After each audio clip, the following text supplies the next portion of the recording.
Hi friends, welcome back to channel. So ಈ ವಿಡಿಯೋದಲ್ಲಿ ನೀವು ಕಲಿತಿದ್ದೀರಾ 5 very easy and helpful Excel functions. Okay, so ಹಾಗಾದ್ರೆ ಬನ್ನಿ ವಿಡಿಯೋ ಶುರು ಮಾಡೋಣ. Welcome to my channel information in Kannada. ನನ್ನ ಹೆಸರು ಚೇತನ್.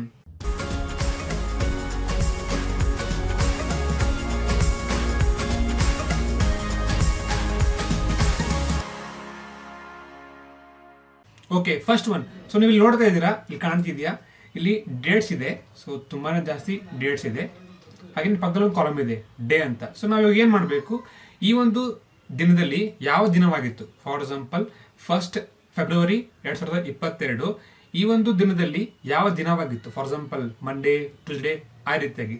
ಸೊ ಅದಕ್ಕೆ ಒಂದು ಎಕ್ಸೆಲ್ ಫಂಕ್ಷನ್ ಇದೆ. ಅದೇನಂತ ಹೇಳಿದ್ರೆ equals text column open, bracket open.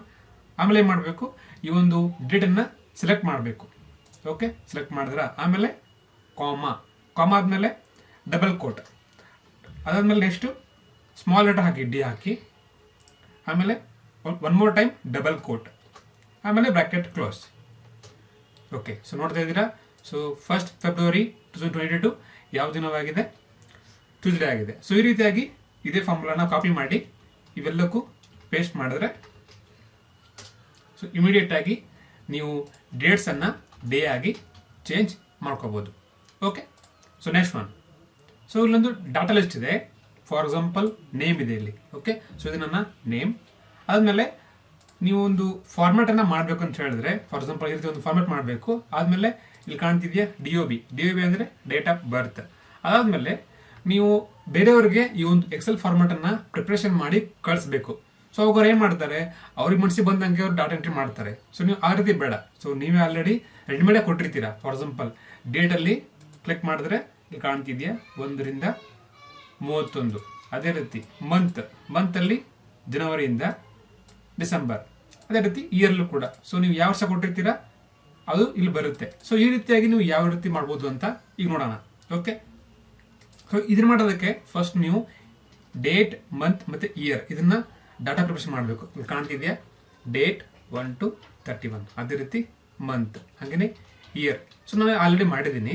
So ಈ ಒಂದು ಎಕ್ಸೆಲ್ ಶೀಟ್ 8ಗೆ ನಾನು ಈ ರೀತಿಯಾದಂಥ ಒಂದು ಫಾರ್ಮೆಟ್ನ ಮಾಡಿಕೊಂಡಿದ್ದೀನಿ. ಸೊ ನಾನು ಈಗ ಏನು ಮಾಡ್ತೀನಿ, ನಿಮ್ಗೆ ತೋರಿಸ್ತೀನಿ ಯಾವ ರೀತಿಯಾಗಿ ನಾವು ಈ ರೀತಿ ಕ್ಲಿಕ್ ಮಾಡಿದ್ರೆ ಈ ನಮಗೆ ಈ ರೀತಿಯಾಗಿ ಸೆಲೆಕ್ಟ್ ಮಾಡೋದಕ್ಕೆ ಬರ್ಬೋದಾ ಅಂತ. ಅದಕ್ಕೆ ಏನು ಹೇಳ್ತಾರೆ, ಇದಕ್ಕೆ ಫಸ್ಟ್ ನೀವು ಯಾವುದೋ ಒಂದು ಸೆಲ್ನ ಸೆಲೆಕ್ಟ್ ಮಾಡಿ. ಫಾರ್ ಎಕ್ಸಾಂಪಲ್ ನಾನು ಈ ಒಂದು ಸೆಲ್ನ ಸೆಲೆಕ್ಟ್ ಮಾಡಿದ್ದೀನಿ, ಕಲರ್ ಮಾಡ್ತೀನಿ. ಈ ಒಂದು ಸೆಲ್ನಲ್ಲಿ ಬೇರೆ ಕಲರ್ ಮಾಡ್ತೀನಿ. ಈ ಒಂದು ಸೆಲ್ನಲ್ಲಿ ನಾನು ತೋರಿಸ್ತೀನಿ ಯಾವ ರೀತಿಯಾಗಿ ನೀವು ಈ ರೀತಿ ಮಾಡೋದು ಅಂತ. Okay, so first cell select ಮಾಡಿದ್ರಾ. ಸೊ ನೆಕ್ಸ್ಟ್ ಹೋಗಬೇಕು ಡಾಟಾ. ಅದಾದಮೇಲೆ ಡಾಟಾ ವ್ಯಾಲಿಡೇಷನ್ ಕ್ಲಿಕ್ ಮಾಡಿ. ಡಾಟಾ ವ್ಯಾಲಿಡೇಷನ್ ಆದಮೇಲೆ ಇಲ್ಲಿ ಕಾಣ್ತಿದೆ ಸೆಟ್ಟಿಂಗ್ ಬಂದ್ಬಿಟ್ಟು ಕ್ಲಿಕ್ ಮಾಡಿ. ಇಲ್ಲಿ ಕಾಣ್ತಿದ್ದೀನಿ ಲಿಸ್ಟ್ ಅಂತ ಸೆಲೆಕ್ಟ್ ಮಾಡಿ. ಅದಾದ್ಮೇಲೆ ಕಾಣ್ತಿದೆಯಾ ಸೋರ್ಸ್ ಅಂತ, ಈ ಕಡೆ ಬನ್ನಿ. ಇಲ್ಲಿ ಕಾಣ್ತಿದೆಯಾ ಇದ್ರ ಮೇಲೆ ಕ್ಲಿಕ್ ಮಾಡಬೇಕು. ಕ್ಲಿಕ್ ಮಾಡಾದ್ಮೇಲೆ ನಾವು ಅಲ್ಲಿ ನೋಡಿದಲ್ವಾ ಲಾಸ್ಟ್ ಎಂಡಲ್ಲಿ. ಸೊ ಸ್ಟಾರ್ಟಿಂಗಿಂದ ಸೊ ಯಾವ ನಂಬರಿಂದ ನಿಮಗೆ ಎಲ್ಲಿವರೆಗೂ ಬೇಕು ಅಂತ. ಸೊ ನನಗೆ 1 to 31 ಬೇಕು. ಸೆಲೆಕ್ಟ್ ಮಾಡೋದನ್ನ ಎಂಟರ್ ಟೈಪ್ ಮಾಡಿ ನಿಮ್ಮ ಕೀಬೋರ್ಡಲ್ಲಿ. ಓಕೆ, ಈ ಥರ ಬರುತ್ತೆ. ಹಾಗೇನು ಕ್ಲಿಕ್ ಮಾಡಿ ಓಕೆ. ಸೊ ಇವಾಗ ನೀವು ನೋಡಿದ್ರೆ ಆ ಒಂದು ಸೆಲ್ನಲ್ಲಿ ನೀವು ನೋಡ್ಬೋದು. ಓಕೆ, ಬಂದಿದೆಯಾ ಅದೇ ರೀತಿಯಾದಂಥ ಸೇಮ್ ಫಾರ್ಮೆಟ್ ಬಂದಿದೆ 1 to 31. ಸೊ 1 to 31 ಬಿಟ್ಟು ನೀವೇನಾದರೂ ಬೇರೆ ನಂಬರ್ ಹಾಕಿದ್ರೆ ಆ ಒಂದು ಸೆಲ್ನಲ್ಲಿ ಅದು ಓಕೆ ಮಾಡೋದಿಲ್ಲ, ಇಲ್ಲಿಗೆ ಎರರ್ ಬರುತ್ತೆ. ಓಕೆ, ನೋಡ್ತಾ ಇದ್ದೀರಾ ಈ ರೀತಿಯಾಗಿ. ಸೊ ಈ ರೀತಿಯಾಗಿ ನೀವೊಂದು ಫಾರ್ಮ್ಯಾಟನ್ನು, ಫಾರ್ ಎಕ್ಸಾಂಪಲ್ ನಾನು ತೋರಿಸ್ತೀನಿ ನಿಮಗೆ ಡೇಟ್, ಮಂತ್, ಇಯರ್ ಅಂತ. ಸೊ ನಿಮ್ಗೆ ಯಾವ ರೀತಿಯಾಗಿ ಬೇಕೋ ಆ ರೀತಿ ಫಾರ್ಮ್ಯಾಟನ್ನು ಎಲ್ಲಿ ಹೋಗಬೇಕು ಕಾಣ್ತಿದೆ ಡಾಟಾ ವ್ಯಾಲಿಡೇಷನ್ ಹೋಗ್ಬಿಟ್ಟು ನೀವು ಆರಾಮಾಗಿ ಮಾಡ್ಕೋಬೋದು. Okay, so next one. So ಇಲ್ಲಿ ಸ್ಟೂಡೆಂಟ್ಸ್ ನೇಮ್ ಇದೆ, ಅಂದರೆ ID ಇದೆ. ಹಾಗೆಯೇ ಅವರು ತಗೊಂಡಂಥ ಮಾರ್ಕ್ಸ್ ಇದೆ 3 ಸಬ್ಜೆಕ್ಟ್ನಲ್ಲಿ, mathematics, physics and chemistry. But ಇಲ್ಲೇ ನೋಡ್ತಾ ಇದ್ದೀರಾ ಫ್ಯೂ ಸ್ಟೂಡೆಂಟ್ಸ್ ಜಾಯಿನ್ ಆಗಿಲ್ಲ. ಸೊ ಪ್ರಾಬಲಿ ಅವರು ಫೇಲ್ ಆಗಿದ್ದಾರೆ. ಸೊ ನಾನು ಇವಾಗ ಏನು ಮಾಡಬೇಕು, ಇದೇ ರೀತಿಯಾಗಿ ನಾನು 0 ಅಂತ ಬಿಡೋಕ್ಕಾಗೋದಿಲ್ಲ. ಅದಕ್ಕೇನು ಮಾಡಬೇಕು, ಈ ರೀತಿಯಾಗಿ ಹೋಗ್ಬಿಟ್ಟು ಫಸ್ಟ್ ನಾನೇನು ಮಾಡಬೇಕು, ಎಲ್ಲೆಲ್ಲಿ ಬ್ಲಾಂಕ್ ಸೆಲ್ ಇದೆ ನನಗೆ ಅಲ್ಲಿ ಬ್ಲಾಂಕ್ ಬೇಡ, ನನಗೆ ಫೇಲ್ ಅಂತ ಬೇಕು. ಸೊ ಅದಕ್ಕೆ ನೀವು ಏನು ಮಾಡ್ಬೋದು, ಡಾಟಾನ ಫುಲ್ ಸೆಲೆಕ್ಟ್ ಮಾಡಿ. ಸೆಲೆಕ್ಟ್ ಮಾಡಿದ್ಮೇಲೆ ನಿಮ್ಮ ಕೀಬೋರ್ಡ್ನಲ್ಲಿ Ctrl+F ಪ್ರೆಸ್ ಮಾಡಬೇಕು, Ctrl+F. ಸೊ ಓಕೆ, ಸೊ ನೋಡ್ತಾ ಇದ್ದೀರಾ ಈ ರೀತಿಯಾದಂಥ ಒಂದು ಬರುತ್ತೆ ಫೈಂಡ್ ಆ್ಯಂಡ್ ರಿಪ್ಲೇಸ್ ಅಂತ. ಸೊ ನೆಕ್ಸ್ಟ್ ಹೋಗ್ಬೇಕು ರಿಪ್ಲೇಸ್ನಲ್ಲಿ. ಸೊ ರಿಪ್ಲೇಸ್ನಲ್ಲಿ ನೀವೇನೋ ಟೈಪ್ ಮಾಡಬೇಡಿ. ಓಕೆ, ಸೊ ನೆಕ್ಸ್ಟ್ ಕಾಣ್ತಿದ್ಯಾ ರಿಪ್ಲೇಸ್ ವಿತ್ ಅಂತ, ಇದು ಬ್ಲಾಂಕ್ ಬಿಡಿ. ಫೈಂಡ್ ವಾಟ್ ಅಂತ ಇದೆಯಲ್ಲ ಅಲ್ಲಿ ಬ್ಲಾಂಕ್ ಬಿಡಿ. ಆದ್ಮೇಲೆ ಇಲ್ಲಿ ಕಾಣ್ತಿದ್ಯಾ ರಿಪ್ಲೇಸ್ ವಿತ್ ಅಂತ, ಅಲ್ಲಿ ನಿಮಗೆ ಯಾವ ಒಂದು ವರ್ಡ್ ಬೇಕು. ನನಗೆ ಇಲ್ಲಿ ಫೇಲ್ ಅಂತ ಬೇಕು, ನಾನು ಫೇಲ್ ಟೈಪ್ ಮಾಡಿದ್ದೀನಿ. ನಿಮಗೇನಾದರೂ ಬೇರೆ ವರ್ಡ್ ಬೇಕಾದರೆ ನೀವು ಅದರಲ್ಲಿ ಟೈಪ್ ಮಾಡ್ಕೋಬೋದು. ಓಕೆ, ಆದಮೇಲೆ ಕ್ಲಿಕ್ ಮಾಡಿ ರಿಪ್ಲೇಸ್ ಆಲ್. ಓಕೆ, ಸೊ ನೋಡ್ತಾ ಇದ್ದೀರಾ ಇಮಿಡಿಯೇಟ್ ಆಗಿ ನೀವು ಸರ್ಚ್ ಕೊಟ್ಟ ಮೇಲೆ ಎಲ್ಲೆಲ್ಲಿ ಬ್ಲಾಂಕ್ ಸೆಲ್ ಇತ್ತು, ಬ್ಲಾಂಕ್ ಸೆಲ್ ಎಲ್ಲ ಕೂಡ ಫೇಲ್ ಅಂತ ರಿಪ್ಲೇಸ್ ಆಗಿ ಕಲರ್ ಬಂದ್ಬಿಡ್ತು. ಓಕೆ, ಈ ಕಲರ್ನ ಯಾವ ರೀತಿ ಮಾಡೋದು ಅದನ್ನ ನಿಮಗೆ ಇನ್ ಕೇಸ್ ನಿಮಗೆ ಯಾವ ರೀತಿ ಮಾಡೋದು ಅಂತ ಬೇಕು ಅಂತ ಹೇಳಿದ್ರೆ ನೀವು ಕಮೆಂಟಲ್ಲಿ ಹಾಕಿಕೊಡಿ. ನಾನು ನಿಮಗೆ ಈ ರೀತಿ ಅಂತ ಯಾವ ರೀತಿ ಮಾಡೋದು ಅಂತ ಹೇಳ್ಕೊಡ್ತೇನೆ. Okay, next one.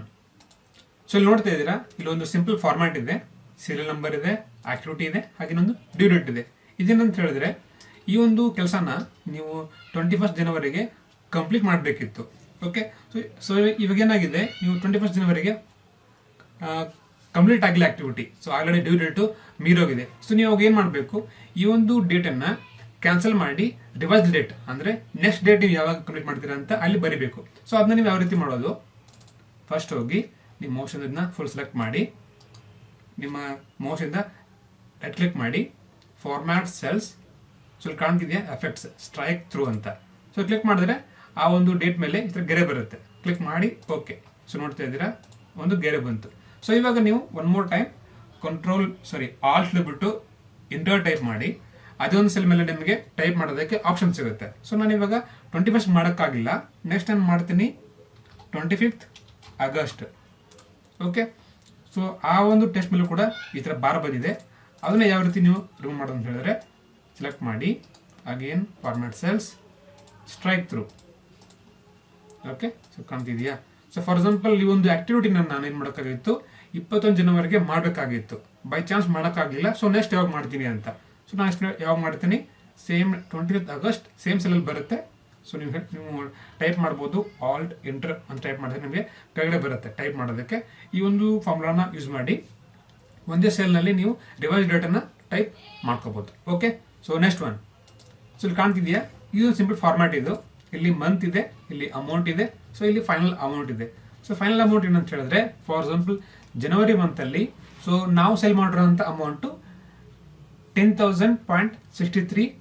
Okay, so ನನಗೇನು ಮಾಡಬೇಕು ಇವಾಗ 0.63 ಇದೆ ಅಲ್ವಾ. ಸೊ ಅದು ನನಗೆ ಬರೋದು ಬೇಡ, ಅಥವಾ ನನಗೆ ಓನ್ಲಿ 10,000 ಬರಬೇಕು. ಅದು ಯಾವ ಕೇಸಲ್ಲಿ, ಫಾರ್ ಎಕ್ಸಾಂಪಲ್ ಇಲ್ಲಿ 10,000 ಆದಮೇಲೆ 0.5 ಮೇಲೆ ಇದ್ದರೆ ನನಗೆ ಹಿಂಗೆ ಬರಬೇಕು, 10,000.001 ಬರಬೇಕು.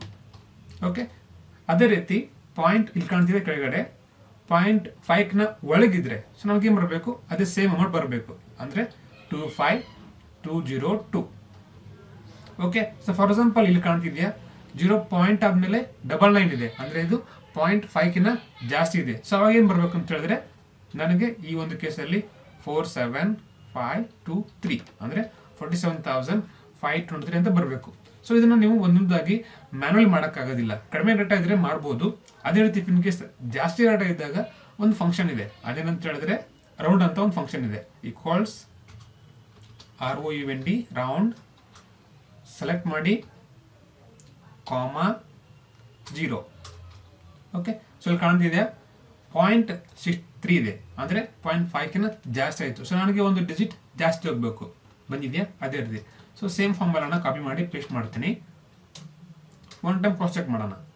ಓಕೆ, ಸೊ ಇಲ್ಲಿ ಕಾಣ್ತಿದೆಯಾ 25 ಅಂದರೆ 35,202 ಪಾಯಿಂಟ್ ಆದಮೇಲೆ 0.22 ಇದೆ, ಅಂದರೆ 0.5 ಒಳಗಿದೆ. ಸೊ ಅದಕ್ಕೋಸ್ಕರ ನಮ್ಗೆ ಏನು ಮಾಡಬೇಕು, ಸೇಮ್ ಅಮೌಂಟ್ ಬೇಕು 35,202 ಅಂತ. ಅದೇ ರೀತಿ ಸೊ ಸೇಮ್ ಅಮೌಂಟ್ನಲ್ಲಿ ನಿಮಗೆ ಫ್ರಾಕ್ಷನ್ ಆದಮೇಲೆ ಅಂದರೆ 0.5 ಆದಮೇಲೆ ನೆಕ್ಸ್ಟ್ ಒಂದು ಅಂಕಿ ಬೇಕು, 0.5 ಕಡಿಮೆ ಇದ್ದರೆ ಸೊ ಸೇಮ್ ನಂಬರ್ ಬೇಕು. ಸೊ ಈ ರೀತಿ ಒಂದು ನಂಬರ್ಗಳನ್ನ ಪಡೆಯೋದಕ್ಕೆ ನೀವೊಂದು ಈ ರೌಂಡ್ ಅನ್ನುವಂಥ ಫಾರ್ಮುಲಾನ ಅಥವಾ ಫಂಕ್ಷನ್ ಅನ್ನ ಬಳಕೋಬಹುದು.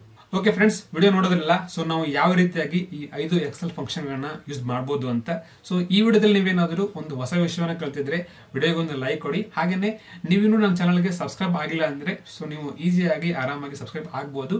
ಸೊ ಇಲ್ಲಿ ಕಾಣ್ತಿದೆಯಾ ನನ್ನ ಚಾನಲ್ ಲೋಗೋ ಅಂತ, ಸೊ ಇಲ್ಲಿ ಹಾಕಿರ್ತೀನಿ. ಆಮೇಲೆ ಜಸ್ಟ್ ಕ್ಲಿಕ್ ಮಾಡಿದ್ರೆ ನೀವು ಈಸಿಯಾಗಿ ನನ್ನ ಚಾನಲ್ಗೆ ಸಬ್ಸ್ಕ್ರೈಬ್ ಆಗ್ಬೋದು. ಓಕೆ, ಸೊ ಮತ್ತೆ ಸಿಗೋಣ ನೆಕ್ಸ್ಟ್ ವಿಡಿಯೋದಲ್ಲಿ. ಅಲ್ಲಿವರೆಗೂ ಬಾಯ್.